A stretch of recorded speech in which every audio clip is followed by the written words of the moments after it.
My son Mark stood in my kitchen with his wife Lisa, their faces calm as they told me the savings were gone. We had to use it for the down payment on our new house, Mum. John would have wanted us to be secure. John, my husband, died 2 months ago in agony because we couldn't afford his pain medication. The bank confirmed it this morning. The account was emptied right before his death. I have until Friday to find money for the overdue rent, or I lose this home. I waited until they left, then dragged John's old military footlocker from the closet. My knees ached as I knelt on the linoleum floor. Inside, I expected his medals, but found only stacks of notebooks bound with faded rubber bands. I opened the top one, my fingers tracing his handwriting. Diagrams of snares, notes on silent triggers, ways to immobilize without a sound. This was his Vietnam diary. Not stories of heroism, but manuals for survival. A cold clarity washed over me. Mark and Lisa stole our security, but John left me a different kind of weapon. I read how to set a trap that alerts without violence, using everyday items. My heart steadied. I would not cry. I would learn. Closing the diary, I hid it under my mattress. They thought I was just a grieving old woman, but now I had a purpose. Let them enjoy their new house for now. The next morning, I sat at the kitchen table with John's diaries spread out. I simply wanted to understand how to use these lessons in my own world. The phone rang. Mark, checking if I'd packed for the assisted living facility they mentioned. "It's for your own good, Mum." I smiled and said I was sorting through John's things. After hanging up, I read about diversion traps that misdirect attention. John wrote about using natural materials to create false trails. I thought about bank statements and legal papers. What if I could mislead Mark and Lisa into revealing their theft? I needed evidence, something to show the lawyer I planned to visit. It meant spending my time and risking their suspicion. But reading John's words felt like he was guiding me. I found a section on passive alarms that signal intrusion without damage, using string and bells, like for a door, but applied to documents. I rummaged in the garage for supplies, my back protesting. Setting up a simple system in my filing cabinet, I felt a flicker of hope. If they tried to take more papers, I'd know. That evening I heard a car outside. Theirs. I stayed quiet, watching. They didn't come in, but I was ready. 2 days later, I visited the local library to use their computer. I wanted to find public records on Mark and Lisa's new property. John's diaries taught me to gather intelligence first. The librarian helped me access the database. My hands shook as I typed. I found it. A house purchased in their names, paid in full, right after John's death. It left me isolated. No one believed me about the theft. Back home, I set a psychological trap. Using John's notes on creating uncertainty, I left a vague note about consulting a lawyer in plain sight, then rigged an old music box to play if my desk drawer was opened. It was a test. That night, Lisa stopped by unexpectedly, her eyes scanning the room. "Just checking on you, Margaret." She lingered near the desk, but left quickly. Later, the music box tinkled softly. I didn't move from my bed. They were nervous. John's methods were working without a single shout. I lay awake, planning my next step. The lawyer appointment was tomorrow, but I needed more. Maybe I could turn their greed against them. At the lawyer's office, I showed him the property records and bank statements I'd copied. He listened, but warned me without hard evidence it was my word against theirs. Things intensified when Mark called, demanding to know why I was wasting money on legal nonsense. I stayed calm, citing John's diaries about maintaining composure under fire. Home again, I reviewed the trap sections. John wrote about using their own actions against them. I decided to pretend to weaken, talking about feeling overwhelmed and maybe needing help. I left a forged letter about selling the house soon, where Lisa would find it during her weekly visit. She took the bait, mentioning it to Mark on the phone. I heard her through the window I'd cracked open. That evening, they arrived together, all smiles, offering to handle the sale for me.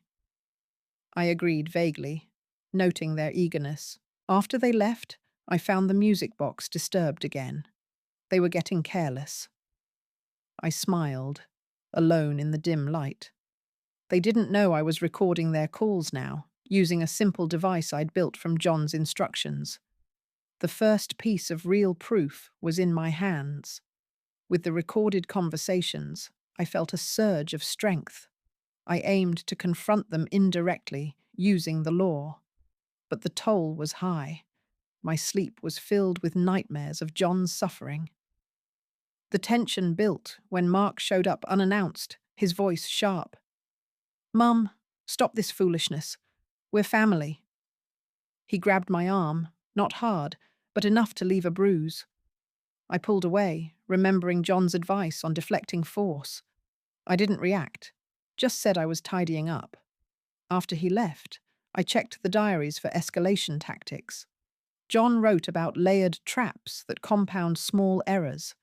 I set up a false trail of emails to a fictional financial advisor, hinting at hidden assets from John's service. I knew Mark monitored my accounts. Let him waste energy chasing ghosts. The next day, Lisa called, her tone strained, asking about veterans' benefits I might have forgotten. I played along, feeding her misinformation. Hanging up, I realized they were unraveling. My quiet revenge was taking shape, and they had no idea what was coming. I opened John's diary to the next page, ready to learn more. I played the recorded conversation for my lawyer, Mr. Evans, his eyebrows rising as Mark's voice admitted, "We moved the money for the house. She'll never prove it." I needed to use this to stop them from forcing me into assisted living. It came with a deep ache in my chest, remembering John's last days without medicine. Pressure mounted when Lisa texted, demanding I sign papers for financial management by tomorrow. Sitting in Mr. Evans's office, the musty smell of old books around us, I focused on his advice. "This is good, Margaret, but we need more. Perhaps bank records showing the transfer." Then my phone buzzed. A call from my grandson, Jake. He never calls unless prompted. I answered, and he asked if I was okay, his voice worried. "Grandma, Dad said you're confused about money." I assured him I was fine, but hung up with a sinking feeling. They were using my own grandson against me. I left the office, clutching the recorder, and decided to visit the bank myself. As I walked out, I saw Mark's car parked across the street, watching me. He didn't follow, but I knew the game had changed. At the bank, I requested transaction records from the joint account, my hands trembling as the teller pulled them up. I needed to document every withdrawal they made right before John's death. Spending time here meant I was away from home, where they might be searching my things. Sure enough, Lisa called, her tone sweet but strained. "Margaret, we're coming over to help you pack some donations." I rushed back, finding my front door unlocked, a violation I'd set a trap for. Inside, a small thread I'd placed on a drawer was broken. They'd been through my papers. Using John's diary notes on creating distractions, I had planted fake documents about a secret savings account in a locked box. Now, I checked the hidden camera I'd set up, a simple nanny cam from the garage. The footage showed Lisa quickly photographing those papers. To my surprise, she didn't take them, just copied, thinking she'd found something. I smiled, alone in the quiet house. They were chasing shadows, and I had them on video. But as I saved the file, I heard a car door slam outside. Mark was back, and he wasn't alone.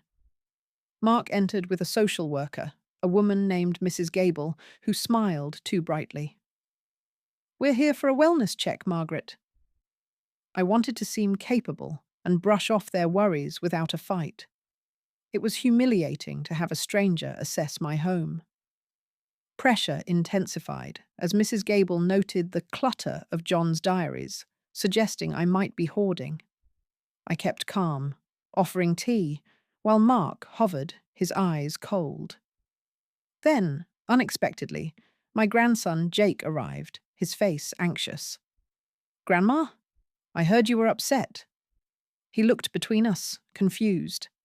I used the moment to show Mrs. Gable my organised bills and the lawyer's card, proving I was handling affairs. She seemed reassured, but as she left, Mark pulled me aside.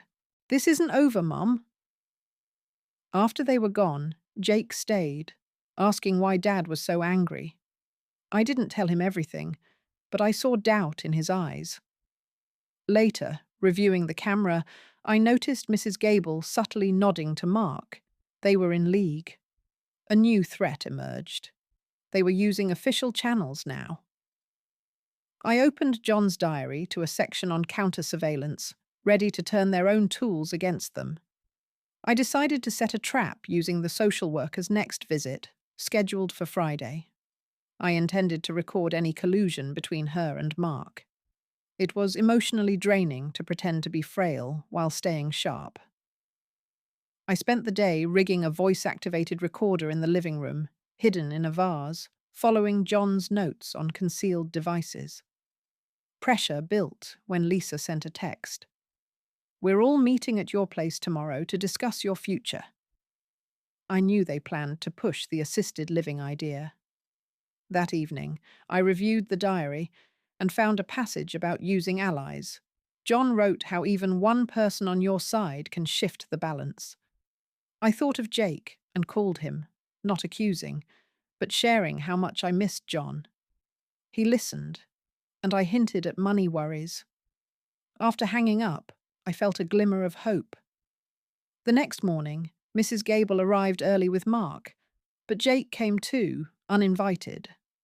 As they talked, I activated the recorder. Mrs. Gable suggested a trial period in a facility, and Mark agreed quickly. But then Jake spoke up. "Grandma seems fine to me." The dynamic shifted. They hadn't expected him.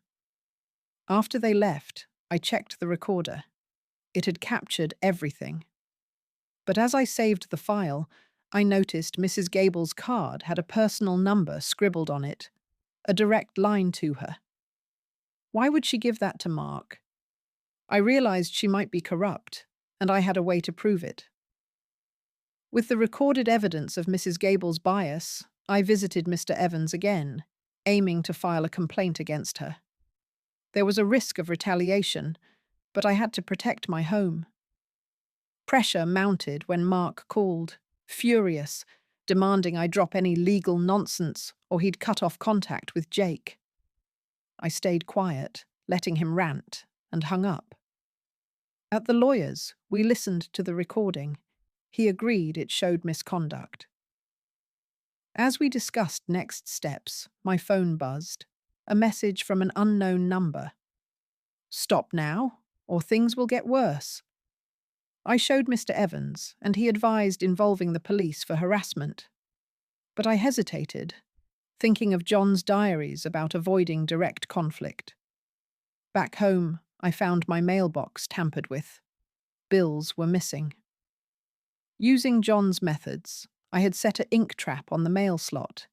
It stained the hands of anyone reaching in. Checking it, I saw smudges, and nearby, a dropped glove with Lisa's initials. They were getting desperate. I collected the glove as evidence, feeling a cold satisfaction. But as I entered the house, the phone rang. It was Jake, his voice shaky.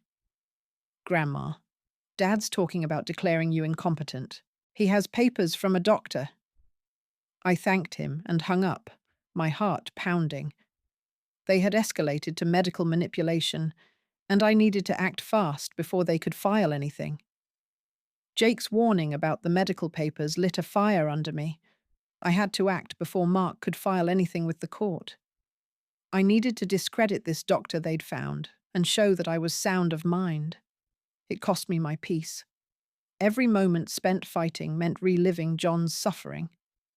Things got more intense when Lisa called, insisting I see their doctor for a routine checkup tomorrow. I agreed, but only to turn the tables. Digging into John's diaries, I found a section on exposing biases by creating controlled scenarios. I decided to record the doctor's visit, hiding a small recorder in my purse. That afternoon, I visited the County Medical Board's website, researching the doctor's history. To my surprise, I found a past complaint about him for coerced evaluations in inheritance cases. I printed the records, my hands steady for the first time in weeks. As I organized the documents, my doorbell rang. It was Mrs. Gable, the social worker, with a smile that didn't reach her eyes. "Just following up, Margaret." I invited her in, playing the confused old woman, but I noticed her glancing at John's diaries on the table. After she left, I checked the hidden camera and saw her subtly moving a book. She'd planted something. I found a small listening device tucked inside. Instead of removing it, I left it there, knowing I could feed them false information. But as I planned my next move, my phone showed a missed call from the doctor's office, confirming my appointment for 9 a.m. sharp. I had less than a day to prepare. The next morning, I walked into the doctor's office, the sterile smell reminding me of John's last days. I aimed to steer the conversation to reveal any collusion with Mark. It was draining to pretend frailty while staying alert. The tension grew when the doctor, a man named Dr. Reed, began asking leading questions about my memory lapses and finances. I kept my answers vague, but secretly recorded everything. Halfway through, he suggested I sign a form for independent assessment, which I recognized as a step toward incompetence. Using John's diary advice on misdirection, I feigned confusion about dates, then suddenly recalled detailed events from years ago, showing my memory was intact. Dr. Reed seemed flustered, and I caught him glancing at a text from Mark that flashed on his phone. "Make it stick." After the appointment, I hurried home, reviewing the recording. I had him admitting he'd spoken with Mark about my case. But as I sorted through mail, I found an official-looking envelope, a notice from the court about a hearing for guardianship scheduled in 1 week. They were moving faster than I thought. I called Mr. Evans, but his line was busy. Then Jake arrived, looking pale. "Grandma, Dad says if you fight this, he'll cut me out of the will too." I hugged him, realizing it wasn't just about my home. They were tearing the family apart. With the court hearing a week away, I focused on gathering undeniable evidence against Mark and Lisa. I needed to prove they orchestrated this to control my assets. The emotional toll was heavy. I barely slept. And the house felt emptier without John. Things got worse when I discovered my phone line had static. Someone might be tapping it. Using John's diaries, I set up a decoy. I called Mark and pretended to consider surrendering, mentioning a hidden safe with valuables. I knew they'd take the bait. That evening, I rigged the garage with a motion-activated camera, pointing it at an old trunk I'd labeled John's Keepsakes. Sure enough, around midnight, the camera alerted me. Lisa was sneaking in, trying to open the trunk. She didn't find anything, but I had her on video, trespassing. The next day, I met with Mr. Evans, showing him the footage and the doctor's recording. He agreed it was strong, but warned me about the court's bias toward family claims. As I left his office, I saw Mrs. Gable's car parked nearby, watching me. Back home, I found my garden shed broken into. They'd searched for the safe. But I'd booby-trapped the door with a silent alarm from John's designs. It had triggered, and I had more evidence. However, when I checked my email, there was a message from an unknown sender. Drop the case, or Jake gets hurt. My blood ran cold. They were threatening my grandson now. The threat to Jake changed everything. I needed to protect him while still fighting the guardianship. I had to secure Jake's safety and expose the threats. I lost sleep over it and felt a new kind of fear. The situation worsened when Jake called, scared, saying Mark had yelled at him for talking to me. I advised him to stay away for now, but it broke my heart. Using John's diaries on defensive strategies, I decided to involve the police discreetly. I visited the local station and showed them the threatening email, framing it as harassment without revealing the full story. The officer took a report, but said without more. It was hard to act. Meanwhile, I set a trap for the email sender. I replied, pretending to be fearful, and asked for a meeting place. Then, I traced the IP address using a simple method from John's notes, linking it to a coffee shop near Lisa's work. I staked it out the next day and saw her using a laptop there. She was the sender. I recorded it with my phone. Bolstered, I met with Mr. Evans again, and we filed a motion to dismiss the guardianship based on coercion. But as I walked home, Mrs. Gable approached me on the street, her voice low. "Margaret, this can all stop if you sign over the house to Mark." I refused, and she smirked, handing me a subpoena for a psychological evaluation the day before the hearing. They were tightening the net, and I had only days to break free. The subpoena for a psychological evaluation felt like a final blow. I had to pass it convincingly to save my independence. I needed to pass the evaluation with flying colours and use my evidence to my advantage. It was incredibly draining. I spent hours rehearsing calm responses, but the stress made my hands shake. Things came to a head when Mark showed up unannounced, demanding I hand over John's diaries, calling them ramblings. I stood my ground, and he grabbed my arm, his grip firm. "You're losing it, Mom," he said. But I pulled away and threatened to call the police. He left, slamming the door. That night, I reviewed John's diaries one more time, finding a passage about mental fortitude under interrogation. I prepared for the evaluation, hiding a recorder in my clothing. The next day, at the psychologist's office, I answered questions clearly, even referencing recent news events to show awareness. Halfway through, the psychologist, Dr. Lee, noted my unusual calm under stress, and I seized the chance to mention the harassment from my son. I didn't reveal everything, but I saw her make a note. Afterward, I felt a flicker of hope. Back home, I checked the mail and found a letter from the bank. They'd frozen my account due to suspicious activity reported by Mark. I couldn't access my funds, but I had the recorder with Dr. Lee's session where I'd hinted at the theft. I called Mr. Evans, ready to play it for him, but as I dialed, I noticed a car idling outside. It was Mrs. Gable's, and she was watching my house with a man I didn't recognize. The evaluation results would come in 2 days, and I knew they were preparing for the worst. The frozen bank account meant I couldn't pay my rent or buy groceries, and the landlord had left a notice on my door giving me 3 days to settle up. I needed to regain access to my funds quickly before I lost my home. It felt like a vise tightening around my chest, remembering how John suffered without resources.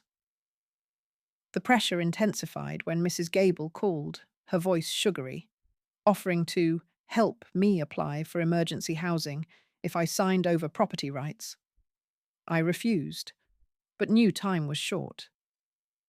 Using John's diaries, I found a section on bureaucratic warfare, how to navigate systems by documenting every interaction. I visited the bank in person, recording the manager's admission that the freeze was based on a claim from Mark without verification. Then, I called Mr. Evans, and we drafted a letter demanding immediate account restoration under financial elder abuse laws. As I walked home, I saw Jake waiting on my porch, his face drawn. "Grandma, Dad's telling everyone you're senile and selling the house." I hugged him, feeling a surge of anger, but kept calm. Later, checking my hidden cameras, I noticed the unknown man from Mrs. Gable's car had been snooping around my backyard. He'd tripped a wire I'd set up, which triggered a silent alarm. I had footage of him attempting to peer into windows. But as I saved the video, my phone rang. It was Dr. Lee's office, saying my evaluation results were ready for pickup tomorrow. The message felt neutral, but I knew everything hinged on that report. I drove to Dr. Lee's office to collect the evaluation results, my hands gripping the steering wheel. I was counting on this report to prove I was competent and stop the guardianship. The toll it took was heavy. Each step felt like walking through mud, and I missed John's steady presence. Pressure mounted when Mark texted, demanding I meet him at his lawyer's office later today to discuss my options. I ignored it and walked into Dr. Lee's building, the sterile air making me shiver. The receptionist handed me a sealed envelope. I opened it right there and skimmed the summary. It stated I was of sound mind with no cognitive issues. Relief washed over me. But then I noticed a footnote. The report mentioned possible paranoia due to my references to traps and surveillance. Mark must have influenced this. Using John's diary advice on turning weaknesses into strengths, I decided to use this to show how their harassment had affected me. I scanned the report and emailed it to Mr. Evans, then headed home. On the way, I stopped at a copy shop to make duplicates and saw Lisa's car pull into the parking lot. She was following me. I ducked inside and used a back exit, my heart racing. Back home, I found my front door slightly ajar. Someone had been inside again. I checked the cameras and saw Mrs. Gable had entered with a key, likely copied from Mark, and planted another device, this time in my phone. Instead of removing it, I left it, planning to feed false information. But as I settled in, Mr. Evans called. The court had moved the guardianship hearing to tomorrow morning. They were rushing to beat me. With the hearing tomorrow, I focused on compiling all my evidence, the recordings, the videos, the bank statements, into a clear presentation for the judge. I needed to dismantle their case and expose the conspiracy. It was exhausting, and I felt a deep loneliness without John to talk to. The pressure spiked when I received a voicemail from an anonymous number threatening to release embarrassing details about me if I didn't drop the case. I recognized Lisa's voice disguised, but I recorded it anyway. Following John's diaries on counterintelligence, I set up a decoy. I called Mark and pretended to be overwhelmed, saying I'd found a secret will from John that changed everything. I knew they'd take the bait and act recklessly. That evening, I met with Mr. Evans at his office and we reviewed the file. He was confident, but warned me judges often side with family without solid proof. As I left, I saw Jake waiting outside. He'd brought dinner for me, his eyes full of concern. "I believe you, Grandma," he said, and handed me a flash drive with files he'd copied from Mark's computer, showing emails between Mark and Mrs. Gable planning the guardianship. It was the breakthrough I needed. Back home, I integrated it into my evidence. But when I checked my security system, I saw that the unknown man had returned and cut my phone line. I had no landline now, and my cell signal was weak. They were isolating me before the hearing. The morning of the hearing, I dressed carefully, wanting to appear competent and calm in front of the judge. I needed to present my evidence effectively and secure my freedom. The emotional weight was crushing. I hadn't slept, and my joints ached from stress. Pressure built as I arrived at the courthouse and saw Mark, Lisa, and Mrs. Gable huddled together, their smiles smug. Inside the courtroom, the judge, a stern woman, began the proceedings. Mr. Evans presented my evidence: the recordings of Mark admitting the theft, the video of Lisa trespassing, and the emails from Jake's flash drive. Mark's lawyer argued I was paranoid, citing the evaluation's footnote. Then, during a break, I used John's diary tactic of creating a diversion. I slipped a note to the bailiff about Mrs. Gable's corrupt behavior, and he alerted the judge. When we reconvened, the judge questioned Mrs. Gable directly, and she stumbled, admitting she'd met with Mark privately. The turn came when Jake stood up from the gallery and asked to speak, revealing he'd recorded Mark threatening him to stay quiet. The judge looked shocked and called for a recess to review the new evidence. As we stepped out, Mark glared at me, his face red with rage. But then my phone buzzed, a message from my bank. My account was unfrozen, but a large withdrawal had been made yesterday by someone with my forged signature. They'd stolen more money while I was distracted. After the recess, the hearing resumed, and I was determined to use the new theft to sway the judge against Mark. It felt like a betrayal that cut deeper than anything, but I clung to John's words about endurance. The pressure was immense, as Mark's lawyer tried to dismiss Jake's testimony as coerced. The judge listened intently, then asked for proof of the withdrawal. I provided the bank alert, and Mr. Evans submitted it as evidence. Using John's diaries on legal strategy, I remained silent, letting the documents speak. Then, unexpectedly, the judge dismissed the guardianship petition, citing evidence of undue influence and financial exploitation. She ordered a police investigation into Mark and Mrs. Gable. Relief flooded me, but as we left the courtroom, Mark pulled me aside, his voice a low growl. "This isn't over, Mum.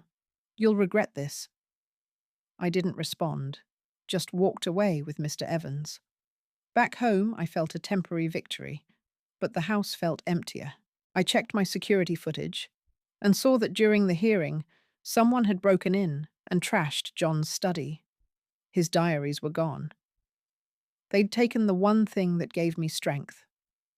But as I sifted through the mess, I found a single page tucked under the rug, a diagram from John I'd never seen, labeled, "For when they think they've won." It detailed a way to use their greed against them legally, and I smiled, knowing this wasn't the end. The stolen diaries left a void in my heart, but that single hidden page from John felt like a message from beyond. I needed to decipher his diagram and use it to legally reclaim what was mine before Mark could sell my house out from under me. Sleepless nights followed, my mind racing over John's cryptic notes. The situation grew more intense when I got a call from the police investigator saying Mark had filed a counter-complaint accusing me of harassment, and they needed a statement by tomorrow. Sitting at my kitchen table, I studied John's diagram. It outlined a way to create a paper trail that would lure them into admitting their theft through a false sense of security. Using his methods, I drafted a fake letter from a fictional lawyer mentioning undisclosed assets from John's military service that required my signature to access. I mailed it to myself, knowing Mark monitored my mail.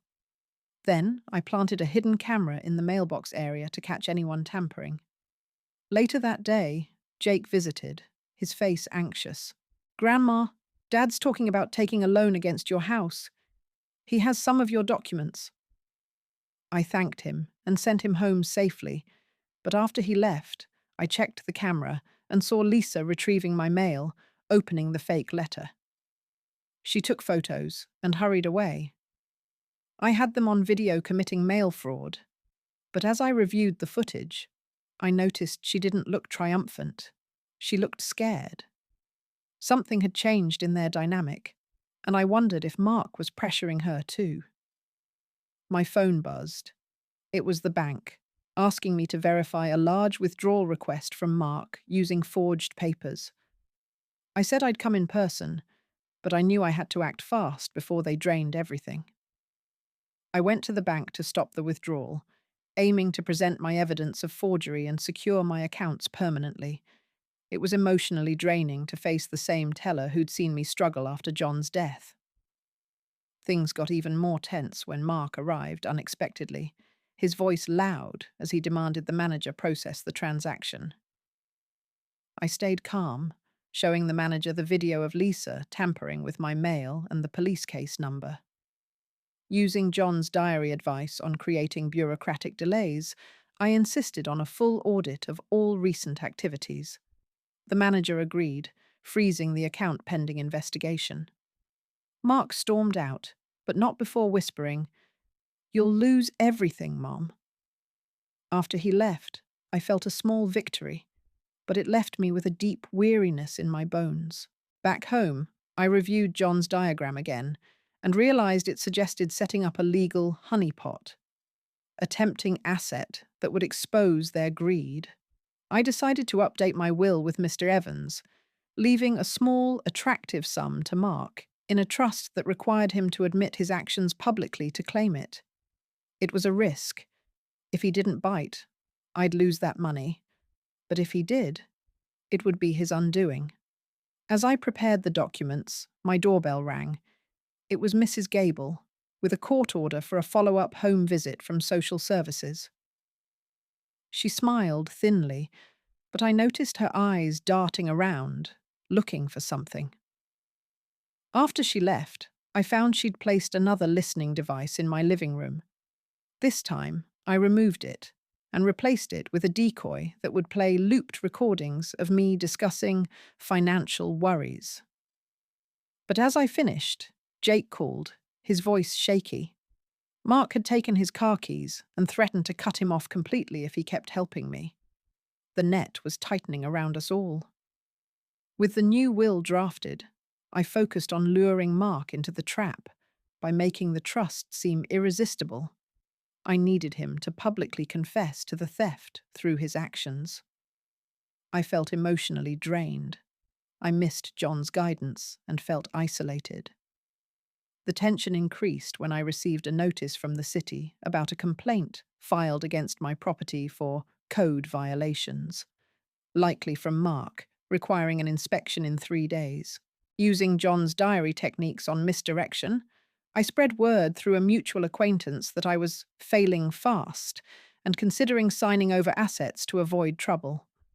I knew Mark would hear and grow overconfident. Then, I visited Mr. Evans to finalize the will, and he advised recording any interactions with Mark as additional evidence. On the way home, I stopped at a store and saw Lisa arguing with Mark in their car. She seemed to be pleading, but he shook his head angrily. I captured a bit on my phone's video. Back home, I set up the decoy listening device to play conversations about me hiding cash in the garden shed. That evening, my security camera alerted me. Mark was sneaking into the shed, searching frantically. He didn't find anything, but I had him on tape, and he left a tool behind with his fingerprints. Later, Jake arrived, handing me a note he'd found from Lisa. It read, "I can't do this anymore." It seemed she was cracking, but I didn't trust it. As I tucked the note away, my phone rang. It was the police, saying they needed to interview me about Mark's harassment claim first thing tomorrow. The timing felt coordinated, and I knew I had to be careful not to walk into another trap. The police interview loomed, and I aimed to present my evidence calmly without revealing my full strategy. I lost my peace. I rehearsed answers all night, my hands trembling. The stress peaked when Mark showed up at the station with his lawyer, trying to intimidate me. I kept my composure, showing the officer the videos of mail tampering and the forged bank papers. Following John's diary advice on handling confrontations, I remained polite but firm, emphasizing how Mark's actions had left me vulnerable after John's death. The officer seemed sympathetic and took copies of my evidence. Afterward, Mark pulled me aside in the parking lot, his voice low. "Sign over the house, Mum, or I'll make sure Jake never sees you again." I didn't respond, just got in my car and drove away. But my heart pounded.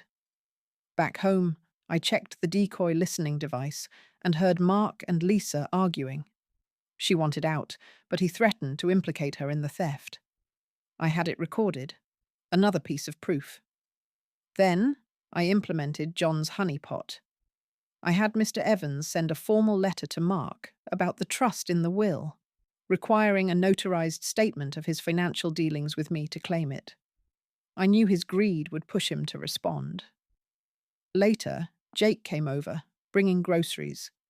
He'd borrowed a friend's car. "Grandma, I'm scared of Dad," he said, and I hugged him, promising to protect him. But as he left, I saw a car slow down outside. It was Mrs. Gable's, and she was watching us. I hurried inside and found an email from the city inspector. The violation inspection was moved up to tomorrow morning. They were rushing to disrupt my life, but I had one card left to play. The city inspection was a distraction, but I used it to my advantage by preparing my home to show no issues, while setting the final part of John's trap. I needed the inspector to see I was capable, and my property was fine, undermining Mark's claims. It was exhausting cleaning and organizing, and my arthritis flared up. The situation became more stressful when Mark arrived unannounced with the inspector, trying to point out problems. I stayed calm, showing receipts for repairs and the tidy state of the house. Using John's diary notes on dealing with officials, I casually mentioned to the inspector about the ongoing police case against Mark for elder abuse. The inspector nodded, finished quickly, and left without citing any violations. Mark looked furious, but left without a word. After they were gone, I checked my email and saw a response from Mark to Mr. Evans. He'd sent a notarized statement, admitting he managed my finances, but denying theft, though it contradicted earlier evidence. It was enough to use against him. I felt a surge of hope, but the constant battles left me emotionally drained. That evening, I reviewed all my evidence, the recordings, videos, and now his statement, and forwarded it to the police and Mr. Evans.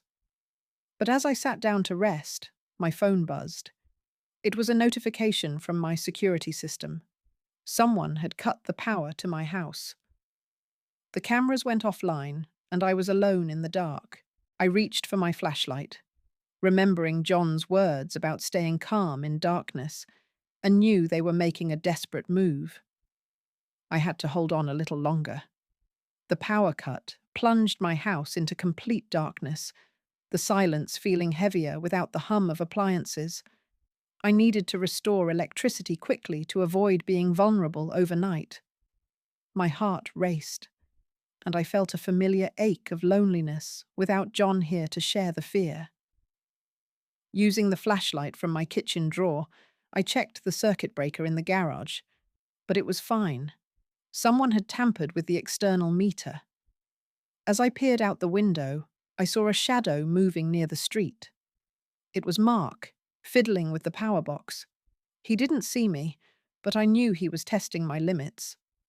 Remembering John's diaries about using darkness to your advantage, I decided not to call for help yet. Instead, I activated my battery-powered security camera I'd hidden outside after the last incident. It recorded Mark cutting the wires, his face grim in the dim light. Then, my cell phone buzzed with a low battery warning. I had limited time. I retreated to the living room, wrapping myself in a blanket, and reviewed the camera feed remotely. To my surprise, Lisa's car pulled up. and she got out, arguing with Mark. I couldn't hear the words, but her gestures were frantic. After a minute, she drove off, leaving Mark alone. He soon followed, and I was left in the dark, but with new footage. Just as I considered calling the police, my doorbell rang. It was Jake, holding a portable power bank and a lantern. "Grandma, I saw the lights out and came to check," he said, his voice worried. I let him in, grateful, but as we set up the lantern, I noticed a slip of paper in his pocket.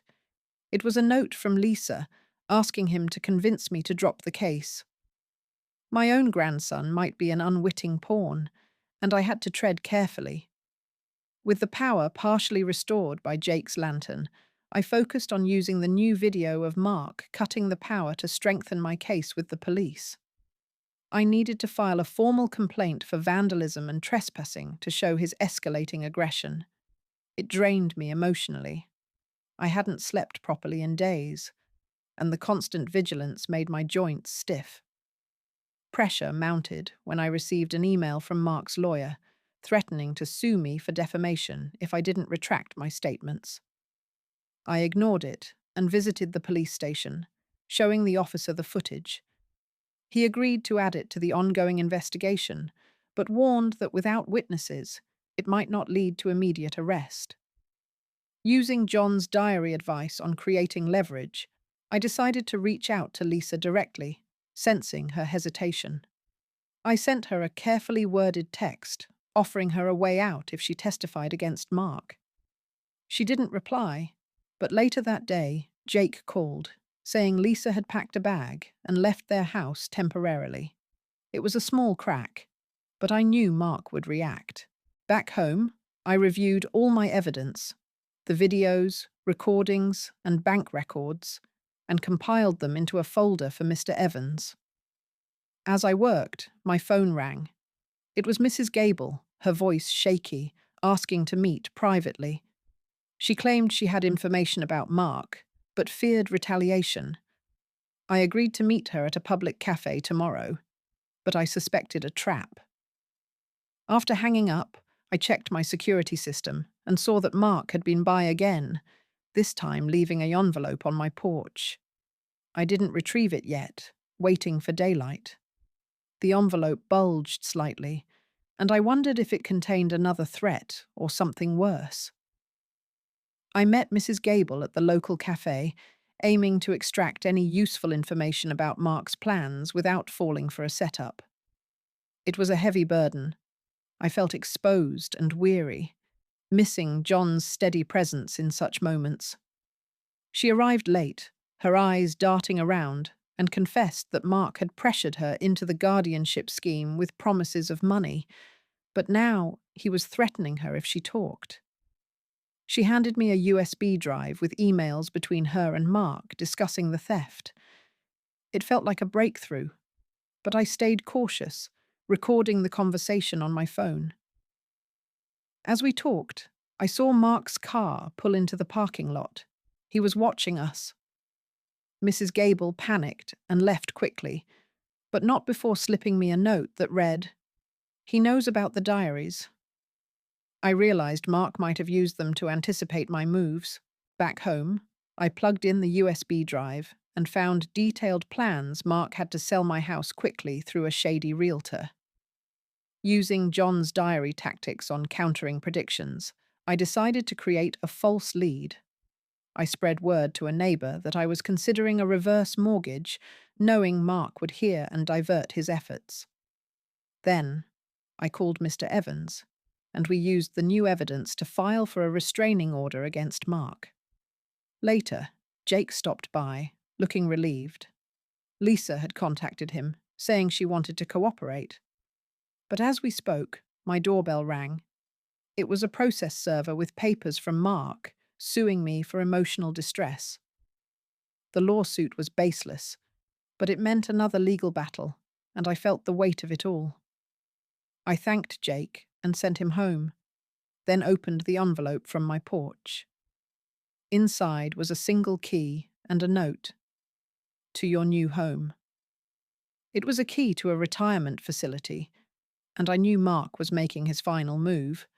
With the lawsuit and the key, I knew I had to end this before Mark could drag me through more courts. I needed to use all my evidence in a decisive legal strike to expose him completely. The emotional toll was immense. I cried for the first time in weeks, thinking of John and how he'd hate this family rift. Pressure intensified when Lisa called, her voice trembling, offering to testify if I guaranteed her protection from Mark. I agreed, and we met with Mr. Evans to record her statement. She admitted everything: the stolen savings, the forged documents, and how Mark had manipulated Mrs. Gable. It was the final piece I needed. Using John's diary principles on closing traps, I submitted everything to the police and the court, requesting an emergency hearing. The judge scheduled it for the next day. That evening, I prepared my testimony, but my phone rang. It was Mark, screaming that he'd ruin me if I went through with it. I hung up and blocked his number. Later, Jake arrived with dinner, and we ate in silence, both exhausted. After he left, I checked my security footage and saw Mark lurking outside, but he didn't approach. I went to bed early, but was woken by a noise downstairs. Grabbing my flashlight, I crept down and found a window forced open. Someone had broken in. I hid in the closet, calling 911 quietly. The police arrived quickly and found Mark inside, holding some of John's stolen diaries. He was arrested for burglary, and as they led him away, he glared at me. But I felt no triumph, only sadness. The hearing was tomorrow, and I knew it would be the end. The hearing was brief. With Lisa's testimony and the burglary arrest, the judge dismissed Mark's lawsuit and granted me a permanent protective order. The police pressed charges against him for theft and elder abuse, and Mrs. Gable faced professional consequences. I should have felt victorious, but instead, I felt a quiet emptiness. The family I knew was gone. In the weeks that followed, I slowly rebuilt my life. I used the recovered savings to pay off debts and made peace with Lisa, who apologized sincerely and started therapy. Jake visited often, and we grew closer, sharing stories about John. I donated most of John's diaries to a veteran's archive, keeping only that one page with his diagram as a reminder of his love. One afternoon, sitting in my garden, I watched the birds and felt a sense of calm. John's lessons had helped me survive, but now it was time to live for myself. I started volunteering at a local community centre, helping others navigate elder rights, and found solace in the small routines. The house felt like a home again, filled with light and memories, not battles. I knew Mark would face his consequences, but I chose to let go of the anger. As the seasons changed, I realized that revenge hadn't healed me. Forgiveness and moving forward had. I sat there, sipping tea, and smiled for the first time in a long while, knowing John would be proud.